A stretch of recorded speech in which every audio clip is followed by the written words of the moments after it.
సుభిక్షితం. మనం యుద్ధం చేస్తే బంగ్లాదేశ్కు విముక్తి కలిగింది. మనం జాలి పడితే బంగ్లాదేశ్ నిలదొక్కుంది. మనం దయ తలిస్తే బంగ్లాదేశ్ బాగుపడింది. కరోనా కష్టకాలంలో కోవిడ్ టీకాలు ఇచ్చింది మనమే. ఆఖరికి బంగ్లాదేశ్ జాతీయ గీతం కూడా రాసింది మన రవీంద్రనాథ్ ఠాగూరే. బంగ్లాదేశ్ గొప్పతనం గురించి మనం అంత మంచిగా ప్రాజెక్ట్ చేస్తే ఇప్పుడు ఆ దేశంలో దుష్ట శక్తులు రెచ్చిపోతున్నాయి. పాక్పై భారత్ దాడి చేస్తే చైనా సహాయంతో ఈశాన్య రాష్ట్రాలను ఆక్రమించుకోవాలని ప్లాన్స్ నడుస్తున్నాయి. మరి ఇప్పుడు బంగ్లాదేశ్ను ఏమనాలి?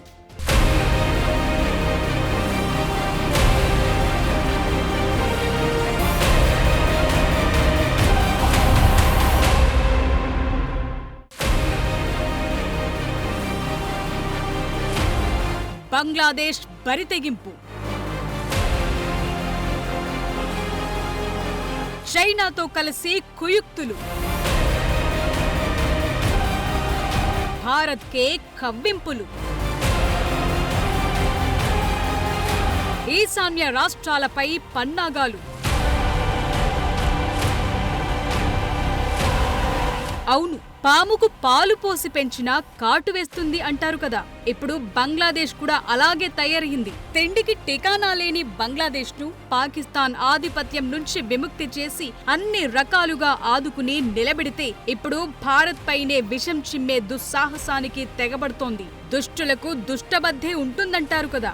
బంగ్లాదేశ్ లో కొందరు మాట్లాడుతున్న మాటలు చూస్తే అదే నిజమనిపిస్తుంది. మనం పాకిస్తాన్ పై యుద్ధం చేస్తే అదే అదనుగా చైనాతో కలిసి ఈశాన్య రాష్ట్రాలను ఆక్రమించుకోవాలని యూనస్ తాత్కాలిక ప్రభుత్వానికి ప్రధాన సలహాదారుగా ఉన్న ఫజ్లుర్ రెహమాన్ చేసిన కామెంట్ ఇది. దర్జాగా ఫేస్బుక్ లో పోస్ట్ కూడా పెట్టాడు. ఎంతటి బరితెగింపు లేకపోతే ఇలాంటి మాటలొస్తాయి? ఏం చూసుకుని ఈ దుస్సాహసం? ఎవరి మెప్పు కోసం ఈ దిగజారుడు?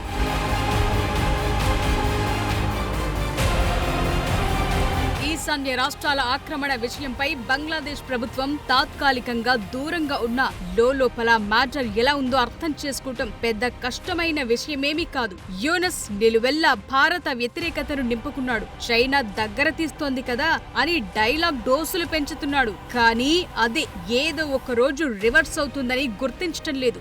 ఓవైపు పెహల్గాం దాడి తరువాత భారత్ పాక్ మధ్య ఉద్రిక్తతలు పెరిగాయి. పాక్ నుంచి కవ్వింపులు పెరగటంతో యాక్షన్ ప్లాన్ కు ఇండియా రెడీ అవుతుంటే మధ్యలో బంగ్లాదేశ్ ఓవర్ యాక్షన్ పెరుగుతోంది. బంగ్లాదేశ్ ఇవాళ ఈ పొజిషన్ లో ఉందంటే కారణం భారతే. పాకిస్తాన్ ఆధిపత్యంతో విసిగిపోయి ఏమీ చెయ్యలేకపోయిన బంగ్లాదేశ్ భారత్ శరణు కోరితే మనం యుద్ధం చేస్తే పాక్ నుంచి విడిపోయి స్వతంత్ర దేశంగా మారింది. అప్పుడు ఏ చైనా రాలేదు, ఇంకెవరూ తోడు లేరు. మనమే సపోర్ట్ ఇచ్చాం. ఆ కృతజ్ఞత బంగ్లాదేశ్ కు అసలే లేదన్నది తాజా మాటల్ని బట్టి చూస్తే అర్థమవుతోంది. చివరికి బంగ్లాదేశ్ జాతీయ గీతం అమర్ సోనార్ బంగ్లాను రాసింది మన రవీంద్రుడే. రవీంద్రనాథ్ ఠాగూర్ బంగ్లాదేశ్ గొప్పతనం గురించి పదాలు పేర్చి కూర్చి రాస్తే దాన్నే పాడుకుంటున్న వాళ్లు ఇప్పుడు భారత్ కు ఎదురు తిరిగి మన భూభాగాన్ని ఆక్రమించుకుందామంటూ మాట్లాడుతూ అందరికీ రక్తం మరిగిపోయేలా చేస్తోంది. అసలు బంగ్లాదేశ్ కు అంత సీనుందా? బార్డర్ దాటి ఈశాన్య రాష్ట్రాల్లోకి అడుగు పెడితే ప్రాణాలతో ఉంటారా? అసలు ఏం చూసుకుని ఈ మాటలు? బంగ్లాదేశ్ కు ఉన్న సైన్యమెంత, వారి బలమెంత, బలగమెంత, ఆయుధ సంపత్తి ఎంత? ఎవరి ముందు ఈ కుప్పిగంతులు?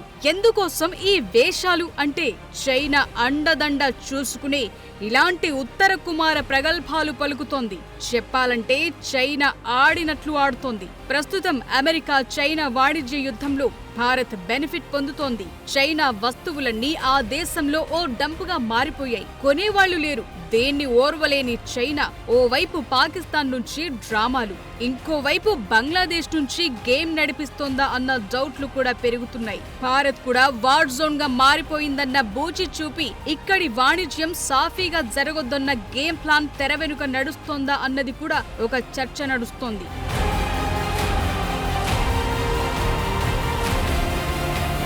1960లో పాకిస్తాన్ సౌత్ ఏషియాలో ఆర్థికంగా చాలా బలంగా ఉండేది. అప్పుడు జరిగిన అభివృద్ధి కేవలం పాక్కే పరిమితమయ్యింది. బంగ్లాదేశ్ ను పూర్తిగా నిర్లక్ష్యం చేశారు. అలాంటి పరిస్థితుల్లో భారత్ శరణు కోరితే బంగ్లా విమోచనకు యుద్ధం చేయాల్సి వచ్చింది. అయితే సలహాదారు చేసిన ఈశాన్య రాష్ట్రాల ఆక్రమణ మాటలకు తాము దూరమని బంగ్లాదేశ్ విదేశాంగ మంత్రిత్వ శాఖ మొక్కుబడిగా ఓ స్టేట్మెంట్ రిలీజ్ చేసింది. యూనస్ ప్రభుత్వానికి సలహాదారుగా ఉన్న ఫజ్లుర్ రెహమాన్ వ్యాఖ్యలు బంగ్లాదేశ్ ప్రభుత్వ వైఖరిని, విధానాలను ప్రతిబింబించవు అని అన్నారు. ఇది సరిపోతుందా? సలహాదారుగా ఉన్న వ్యక్తికి చివాట్లు పడకుండా దూరంగా ఉంటామని అనటం ద్వారా కడుపు నిండా విషం నింపుకున్నారన్నది బయటి నుంచి చూసిన వారెవ్వరికైనా అర్థమయ్యే విషయమే.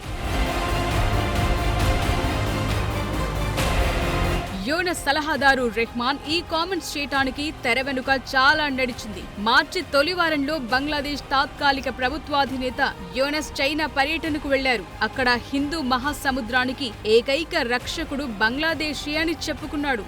భారత్లోని 7 ఈశాన్య రాష్ట్రాలు చైనాకు సముద్ర తీరానికి అడ్డంకిగా ఉన్నాడు. అంతేకాదు చైనాకు ఆఫర్ కూడా ఇచ్చొచ్చాడు. ప్రపంచ వ్యాప్తంగా సరుకుల్ని బంగ్లాదేశ్ మీదుగా పంపుకోవాలని చైనాకు ఉచిత హామీ ఇచ్చాడు యూనస్. అసలు ఏ లెక్కన యూనస్ ఈ మాట అన్నాడో అర్థం కాని విషయం. ఎందుకంటే పశ్చిమాసియా, యూరప్ సహా అనేక ఇతర దేశాలకు ఎగుమతుల కోసం బంగ్లాదేశ్ మన పోర్టులు, ఎయిర్పోర్టులనే వాడుకుంటోంది. ఆధారపడేదంతా మన షిప్పింగ్ పోర్టులు, మన ఎయిర్పోర్టుల మీద. చైనా దగ్గర మాత్రం ఢాంబికాలు. ఎందుకీ డ్రామాలు? చైనా దగ్గర యూనస్ ఆ స్థాయి డైలాగులు పేలిస్తే మనం ఊరుకుంటావా? ఎక్కడ కథ మార్చాలో తెలియదా? యూనస్ వివాదాస్పద వ్యాఖ్యల తరువాత కొన్ని రోజులకే మిడిల్ ఈస్ట్, యూరప్ సహా ఇతర దేశాలకు వస్తువులను ఎగుమతి చేయడానికి బంగ్లాదేశ్ కు అనుమతించిన ట్రాన్స్షిప్మెంట్ బెనిఫిట్ ను వెనక్కు తీసుకుంది. దీంతో బంగ్లాదేశ్ నోటి మాట పోయింది. ఇండియాతో అనవసరంగా పెట్టుకున్నామా అన్నది అనుభవంలోకొచ్చింది. కానీ ఇప్పుడు మళ్ళోసారి భారత్ పాక్ ఉద్రిక్తతలు నడుస్తోన్న టైంలో అక్కడి నోళ్లు లేస్తుండడంతో శాశ్వతంగా బుద్ధి చెప్పాలన్న డిమాండ్లు మన దేశంలో పెరుగుతున్నాయి.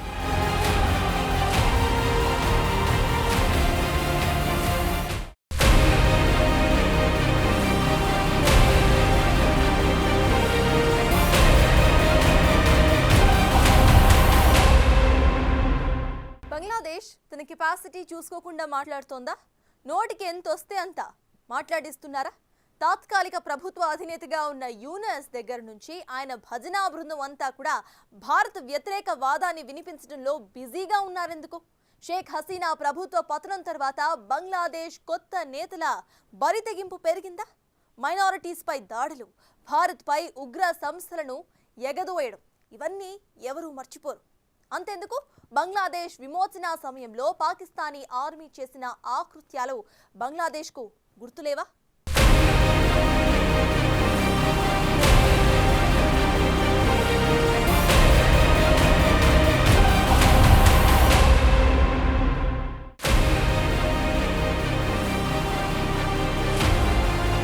లక్షల సంఖ్యలో ఊచకోతలు,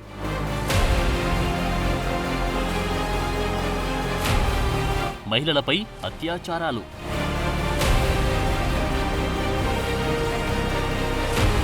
బంగ్లాదేశ్లో పాక్ హింసాకాండ,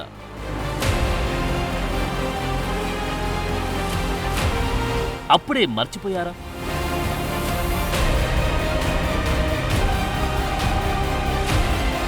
(1971) బంగ్లాదేశ్ విముక్తి యుద్ధం ఎన్నో మానని గాయాలను మిగిల్చింది. ఊచకోతలు, హింసాకాండలు, మహిళలపై అఘాయిత్యాలు, కోట్లాది మంది శరణార్థులు. 1971 ఆపరేషన్ సెర్చ్ లైట్ లో భాగంగా పాక్ ఆర్మీ ఇప్పటికీ బంగ్లాదేశ్లో ఉన్న లక్షల మందిని ఊచకోత కోసింది. ఢాకా విశ్వవిద్యాలయంలో విద్యార్థులు, అధ్యాపకుల్ని పిట్టల్ని కాల్చినట్టు కాల్చేశారు. లక్షల మంది మహిళలపై పాక్ ఆర్మీ అత్యాచారాలు చేసింది. ఇవన్నీ మానని గాయాలు. కానీ పాకిస్తాన్పై భారత్ యుద్ధం చేస్తే ఈశాన్య రాష్ట్రాలను ఆక్రమించుకుందామన్న వక్రబుద్ధి బంగ్లాదేశ్లో కొందరు కీలక వ్యక్తులకు వచ్చేసిందంటే ఆ దేశాన్ని సరైన దారిలో పెట్టాల్సిన టైం వచ్చినట్లే. ఇంత తెగించిన బంగ్లాదేశ్ను అసలు క్షమించవచ్చా?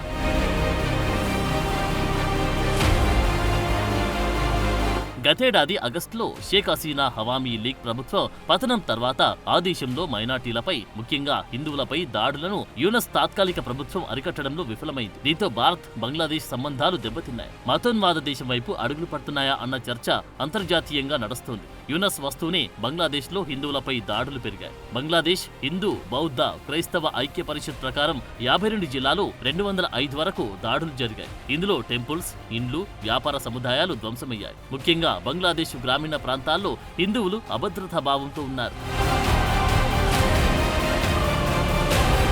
మొన్నటికి మొన్న బెంగాల్లో వక్ఫ్ వ్యతిరేక నిరసనలు హింసాత్మకంగా మారి హిందువుల హత్యల దాకా మ్యాటర్ వెళ్లింది. ఆ ఘటనలో బంగ్లాదేశ్ ఉగ్రవాద సంస్థల ప్రమేయమున్నట్లుగా కథనాలు వెలువడ్డాయి. బెంగాల్లో హింస వెనుక బంగ్లాదేశ్ కు చెందిన ఓ ఇస్లామిక్ ఉగ్రవాద సంస్థ ప్రమేయమున్నట్టు కేంద్ర నిఘా వర్గాలు అనుమానం వ్యక్తం చేశాయి. గతంలో బెంగాల్లో దాడులు చేసి అలజడి సృష్టించిన చరిత్ర జమాతుల్ ముజాహిదీన్ బంగ్లాదేశ్ అనే సంస్థకుంది. ప్రస్తుతం ఆ సంస్థ తిరిగి బెంగాల్పై పట్టు బిగిస్తుందని, 7 సరిహద్దు జిల్లాలు ఈ ఉగ్ర సంస్థ ఉనికి ఉందని అంచనాలున్నాయి. సో భారత్ అలర్ట్ అవ్వాల్సిన టైం వచ్చేసింది. బంగ్లాదేశ్లో పాక్ గూఢాచారులు తిరుగుతూనే ఉంటారు. వారి పని బంగ్లాదేశ్, మయన్మార్ సరిహద్దుల్లో రాడికల్ గ్రూపులను రెచ్చగొట్టి ఈశాన్య భారతంలో అల్లర్లు సృష్టించేలా స్కెచ్లు వేస్తుంటారు. అంత ధైర్యం లేకపోతే మన దేశంపై చాలా వరకు ఆధారపడి మన భూభాగాన్ని స్వాధీనం చేసుకునేలా ప్లాన్ చేద్దామని ప్రభుత్వానికి దగ్గర వ్యక్తులు అనడం బంగ్లాదేశ్ దుస్సాహసానికి ఒక ఉదాహరణ మాత్రమే. బంగ్లాదేశ్తో భారత్ ద్వైపాక్షిక వాణిజ్యం $16 బిలియన్ ఉంది. బంగ్లాదేశ్ వస్త్ర పరిశ్రమకు భారత్ నుంచి కాటన్ సహా ఇతర ముడి పదార్థాలు ఎగుమతి అవుతుంటాయి. అంతెందుకు బంగ్లాదేశ్లో రైల్వే ట్రాక్స్, రోడ్లు, పోర్ట్లు అన్నీ నాసిరకంగా ఉన్నాయి. వాటిని బాగు చేసుకోవాల్సింది పోయి భారత్కు ఎదురు తిరిగితే నష్టం ఎవరికో ఈజీగా అర్థం చేసుకోవచ్చు.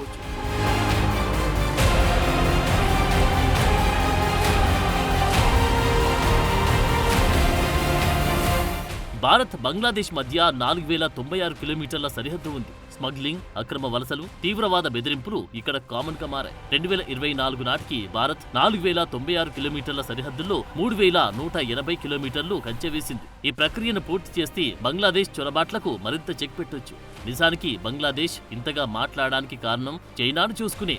ఎందుకంటే బెల్ట్ అండ్ రోడ్ ఇనిషియేటివ్ అంటూ చైనా బంగ్లాదేశ్ లో $7 బిలియన్ పెట్టుబడి పెట్టింది. అంతేకాదు బంగ్లాదేశ్ కు 2 సబ్మెరైన్లు, ఫ్రిగేట్లను సరఫరా చేసింది. వాళ్ళు యుద్ధం చేయాలని రెచ్చగొట్టేలా ఆయుధాలు సప్లై చేస్తే భారత్ మాత్రం ప్రాణాలు కాపాడుకోండి అని మానవతా దృక్పథంతో కరోనా టైంలో అంతా విలవిల్లాడుతుంటే కోవిడ్ వ్యాక్సిన్లు సప్లై చేశారు. అది మనకు ఇతర దేశాలకున్న తేడా. కానీ బంగ్లాదేశ్ కు అవేవీ కనిపించడం లేదు. కృతజ్ఞత అసలే లేదు. మరి అలాంటి దేశాన్ని ఎవరైనా క్షమిస్తారా? సో ఓవరాల్ గా భారత్ తో ఉద్రిక్తతలు సృష్టించడం బంగ్లాదేశ్ కు ఆర్థికంగా, రాజకీయంగా ఏమాత్రం ప్రయోజనం కాదు. ఎందుకంటే మన దేశమే బంగ్లాదేశ్ కు ప్రధాన వాణిజ్య భాగస్వామి, పొరుగు దేశం. ఇది బంగ్లాదేశ్ దృష్టిలో ఉంచుకోవాలి.